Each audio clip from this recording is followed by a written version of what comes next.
Everyone thought she was just the quiet new girl, until the school bully humiliated her in front of the whole hallway. But what no one knew, her dad is Vin Diesel, and he doesn't take disrespect lightly. Before diving into the story, comment where you're watching from, and don't forget to subscribe so you won't miss the latest stories. The hallway fell silent as the new girl walked in. No one knew her name. No one knew her story, just that she was quiet, calm, and different. She had that kind of presence that made people look twice. Not because she was flashy, but because she wasn't.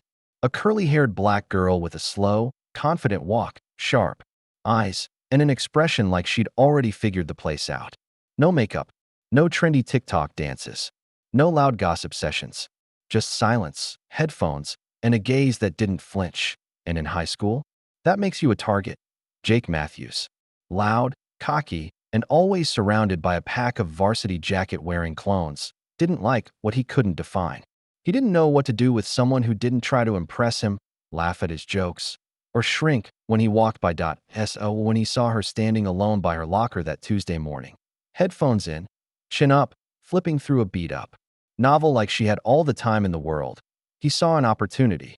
"Yo," Jake called, his voice echoing just a little too loud. She didn't look up. That only made him grin wider. "Hey, I'm talking to you," he said, stepping closer, waving a hand in front of her face. "You deaf or just rude?" She paused her music and calmly pulled her headphones down, her gaze meeting his like a spotlight. No fear, no anger, just calm. "Were you saying something important?" she asked, her tone sharp but not loud. The hallway froze. Conversations halted. Backpacks stopped zipping. A crowd began to form like smoke around a fire. Jake blinked, clearly not used to being challenged, especially not by someone who wasn't trying to be liked. "You got a smart mouth," he said, trying to laugh it off, puffing his chest a little. "That's cute." She tilted her head. "You always this desperate for attention?" The o's were instant. A couple of phones came out, just in case something viral-worthy happened. Jake's face turned red, and for a second, he looked like he was going to say something mean, something cruel. Instead, he smiled, that fake, forced smile boys use when they're too proud to admit they've been checked. He stepped back, holding his hands up like he wasn't about to escalate things. All right, he said. Didn't mean to interrupt your little audiobook club. But he had meant to intimidate her. He just didn't expect to lose. She nodded once and said clearly enough for everyone to hear, "Next time, don't confuse silence for weakness." Then she put her headphones back on and walked away. While lunch, everyone was talking. They learned her name was Amara. They learned she'd transferred from Chicago. They learned she had skipped 2 grades in middle school, ran track like a beast, and used to volunteer at a youth center teaching self-defense. But more than that, they remembered the way she didn't flinch. Jake's ego didn't recover quickly. He tried to spin it, joked that he let her win, pretended he didn't care, but he walked a little quieter after that. And the next time he passed her in the hallway, he didn't make eye contact. He didn't say a word. Amara didn't need to raise her voice or throw a punch. She just was. And sometimes, that's more powerful than anything else. That was the day everyone realized this girl wasn't someone you messed with. Not because she was dangerous, but because she didn't need anyone's approval to know her worth. In a school full of followers, she walked like someone with her own map, and that made all the difference. At lunch, Jake made his move. He'd been nursing his bruised ego since the hallway standoff. His friends had laughed it off, but everyone could tell it still bothered him. The new girl, Amara, had embarrassed him. Not with noise, not with drama, with silence, with calm. And that stung worse than a punch in the face. When he spotted her sitting alone at the end of a cafeteria table, book open, tray untouched, headphones in. He took it personally. He strutted over with his varsity-clad crew behind him, putting on a show like he always did. Only this time, his voice was louder. His smile was thinner. "Hey, new girl," Jake shouted, loud enough for half the cafeteria to turn and listen. "Who let you out of the 90s? That hair's a whole jungle." The laughter wasn't unanimous. Some kids chuckled nervously. Others shifted in their seats. One girl covered her mouth in shock. A few students looked to the staff table. No teachers were close enough to intervene. But Amara? She didn't flinch. She looked up from her book, slowly, removing her headphones with a steady hand. Her eyes landed on him like she was studying a puzzle. Calm, Cold. Unbothered. Jake didn't know what to do with that silence, so he doubled down that he stepped forward and, with a casual flick of his wrist, knocked her drink off the table. The plastic cup tumbled, spilling red punch all over her tray, her book, and the table. Gasps scattered across the room like static. Still, nothing. She just stared at him. Calm, still, lips pressed together. Her hands didn't even move to clean the mess. Jake smirked. What? He said mockingly. No daddy to come save you. That was it. Her eyes changed, not rage, not fear, but sharp, surgical focus. Like a blade being drawn slowly from a sheath. She stood up, not fast, not dramatic, just deliberate. And now she was standing eye to eye with Jake, the noise of the cafeteria dropping to a hush around them. No, she said, her voice clear and level. My dad's not coming. Jake blinked, trying to figure out if she was being serious or setting up a comeback. She leaned in slightly, just enough for only him and the front row of eavesdroppers to hear. Because he's in prison, she said. And before he went, he taught me two things: how to see a coward and how to deal with one. Jake's smile wavered. She didn't blink. You think this, she gestured to the punch on the table, is power? That shouting insults makes you strong? Nah, that's fear talking. You're scared someone else is braver than you without even trying. Jake's crew started exchanging looks. One guy actually took a step back. Amara turned to the crowd without raising her voice. You ever notice how bullies never pick on people who fight back? Just the quiet ones. The new ones. The ones without backup. That's not confidence. That's weakness with a mask on. Murmurs rippled through the cafeteria. Some students nodded. A few clapped that Jake's face was red now, not just from anger, but from exposure. He'd come to humiliate her, but now he was the one under the spotlight. Amara didn't wait for his response. She picked up her dripping book, shook off the excess liquid, and calmly stepped around him. As she walked away, Jake called after her. You think this means you win? She paused and glanced over her shoulder. I'm not playing your game, she said. You already lost when you started it. Then she left, head high, shoulders back, the stain on her shirt doing nothing to stain her dignity. That afternoon, the story spread faster than any meme or prank video. Not because she yelled or threw a punch, but because she stood up, without sinking down to Jake's level. Somehow, in a world that rewarded noise, Amara's silence hit the loudest. Jake never approached her again. And no one ever called her new girl after that. They just called her Amara. And they remembered exactly who she was. The next day, she was called into the principal's office. She hadn't broken a single rule.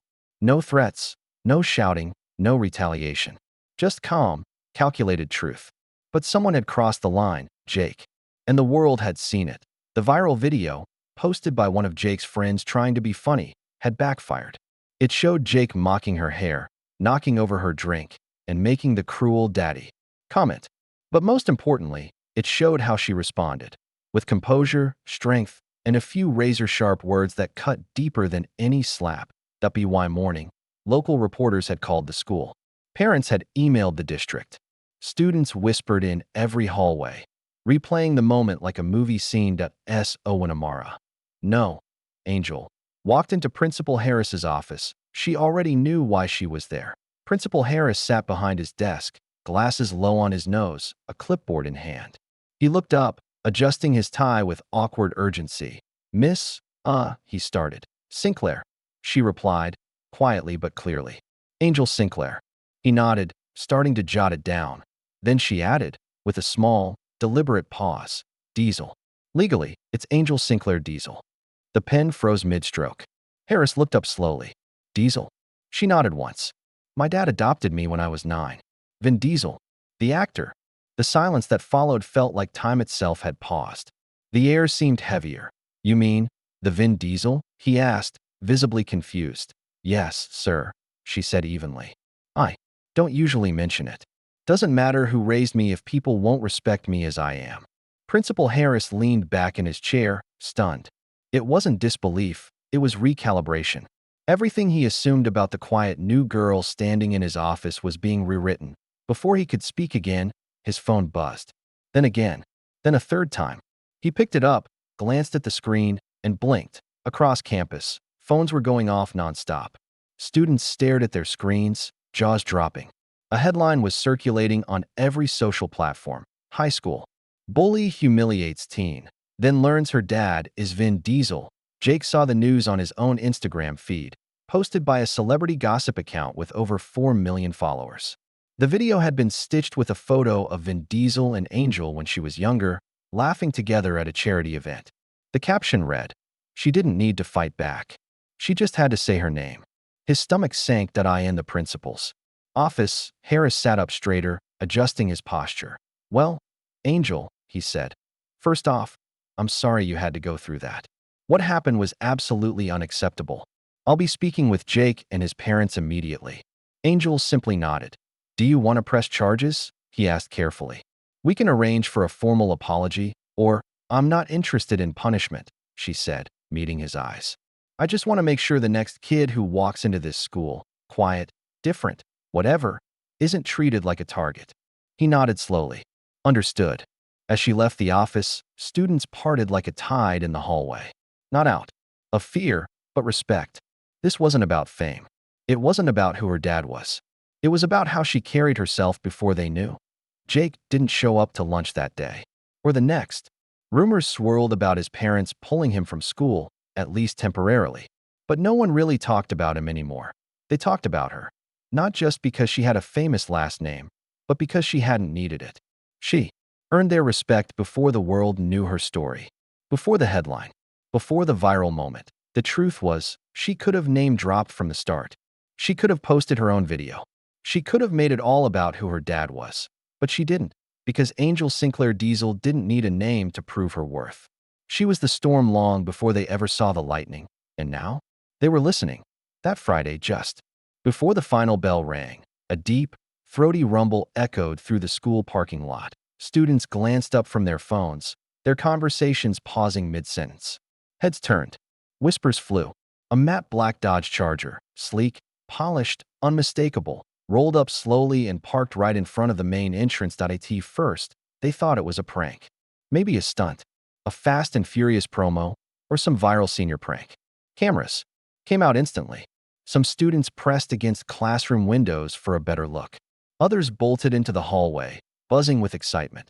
Then the driver's side door opened. Out stepped Vin Diesel, the real one, in the flesh, wearing a black, fitted t-shirt, dark sunglasses, boots heavy with purpose.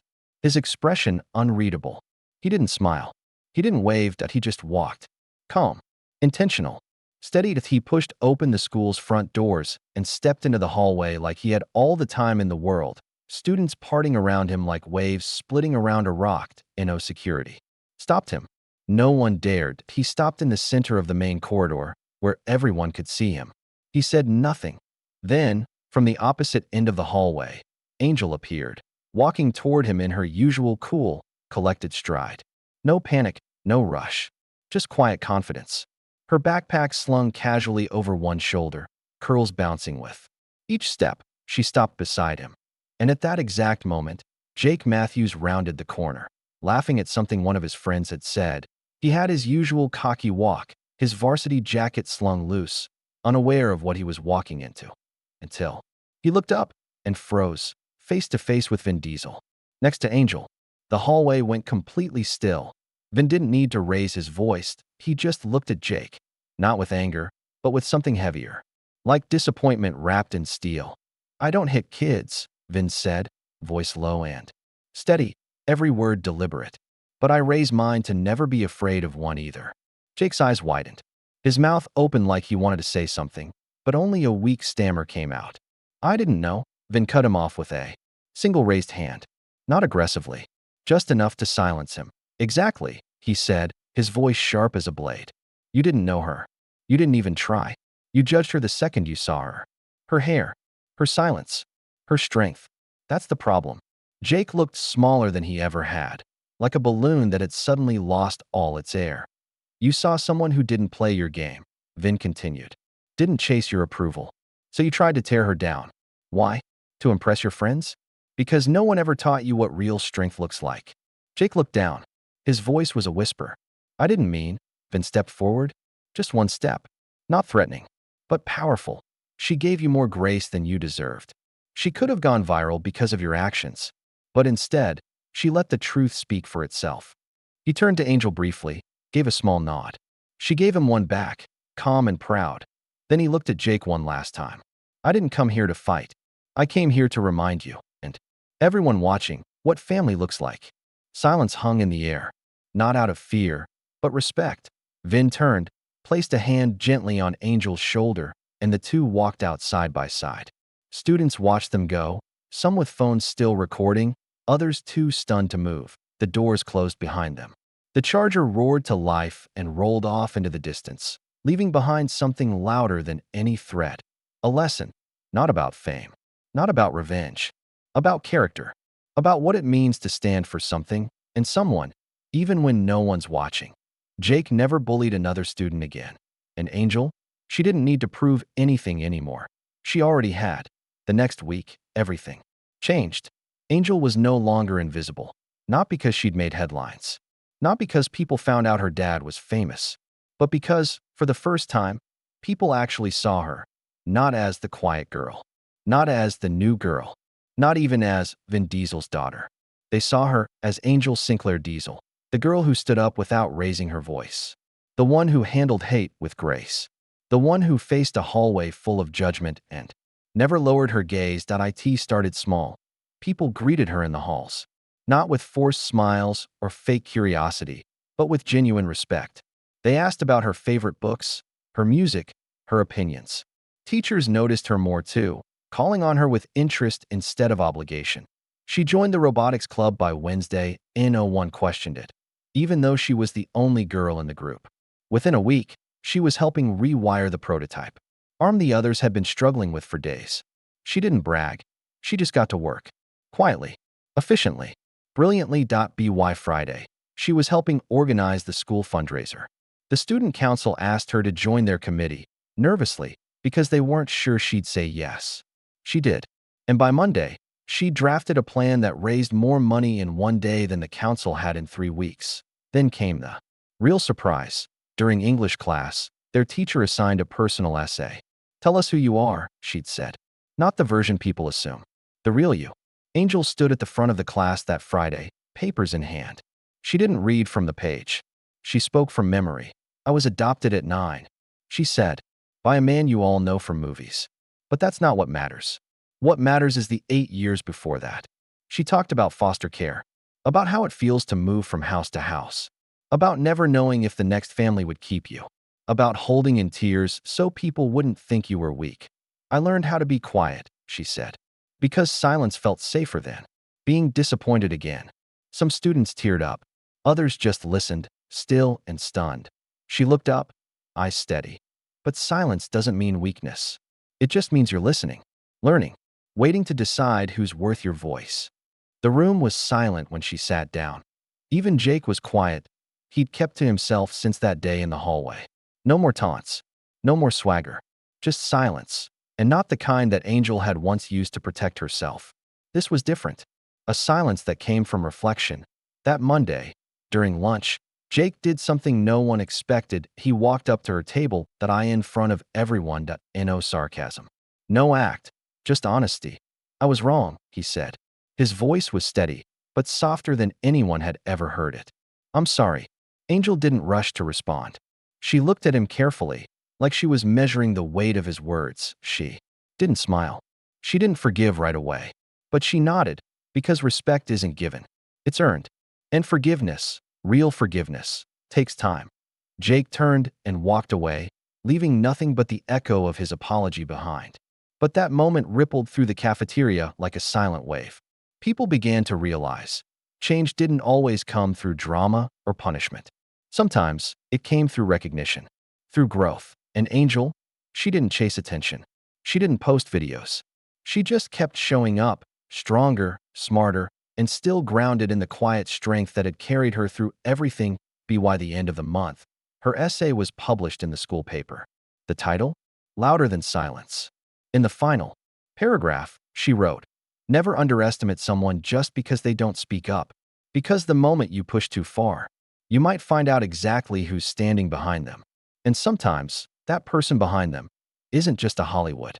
Start out, it's a father, a story, a fire, A truth that won't stay quiet forever, because sometimes the quietest people have the loudest stories.